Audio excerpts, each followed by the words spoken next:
على بركة الله نبدأ أجواء كرنفالية. نار يا حبيبي نار، اسمع صوت الجماهير. كل التوفيق للمنتخبين العنابي واسود الرافدين. مباراة نهائي مبكر في استاد بصرة الدولي.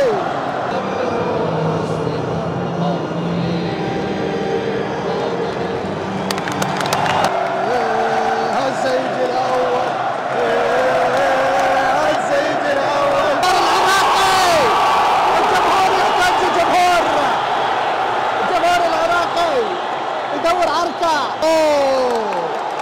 خطيرة للاسود الرافدين. ميسي مال البصرة. ايده حكم ايده. هذا الفار.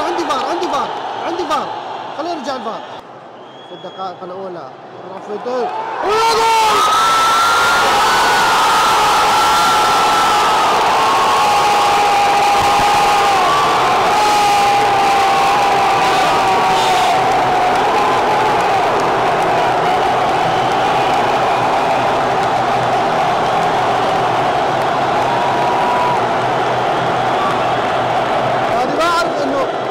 لو فريق البرازيل راح يخسر، لانه الجمهور هنا حارق الدنيا حرب. هسه يجي الثاني.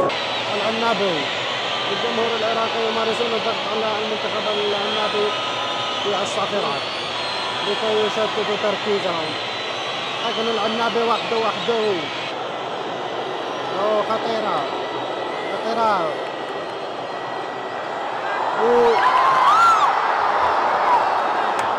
جابوا جول العنابي. الصمت. يا الصمت يخيم على اجواء المباراة. من الوقت.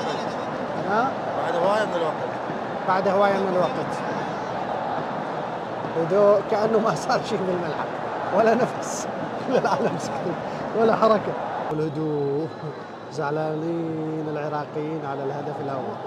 هدوء خالص، جمهور خالص. 60,000 واحد في الملعب بعد ما اكلوا الجول الاول، مع انه تعادل 1-1. صار هدوء بالملعب، هدوء. قاعد يحاولون يحيونها بس ما حد يرد.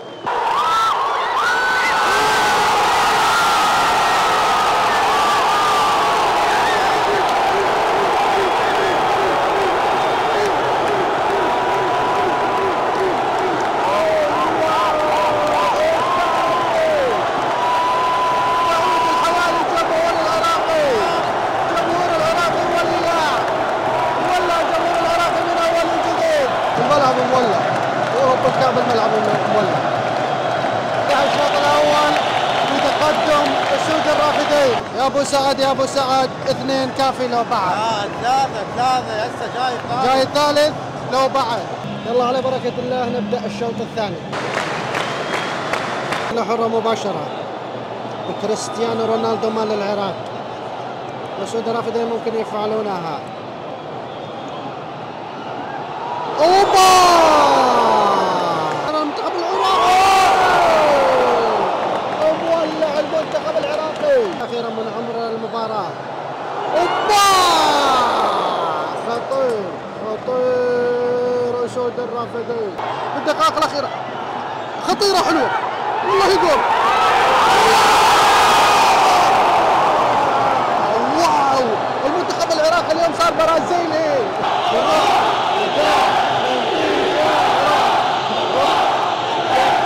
خربانة الدنيا رسميا، خربانة الدنيا. الثواني الأخيرة.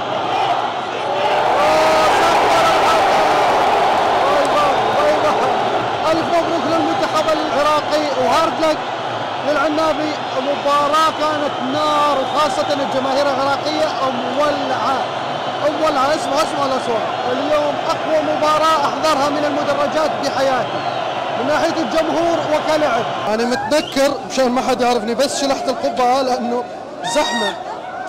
إذا حدا كشفني ما حد يقدر نطلع برا الملعب. بدنا ناخذ صور معاهم شي 4 ساعات. والله التنكر حلو يعني. تصير سهولة بالعبور. بالعادة مو نوقف هنا نصور مع الجمهور وهذا نظل ساعتين ويصير حتى اللي ما يعرفك يصور معه. شلون هيك؟ ما حد كشفني بنوب بالملعب كله، لانه هذه الشبقه هي تبعت قولاتهم الطاقيه البيضاء، هي تجيب كل العالم علي.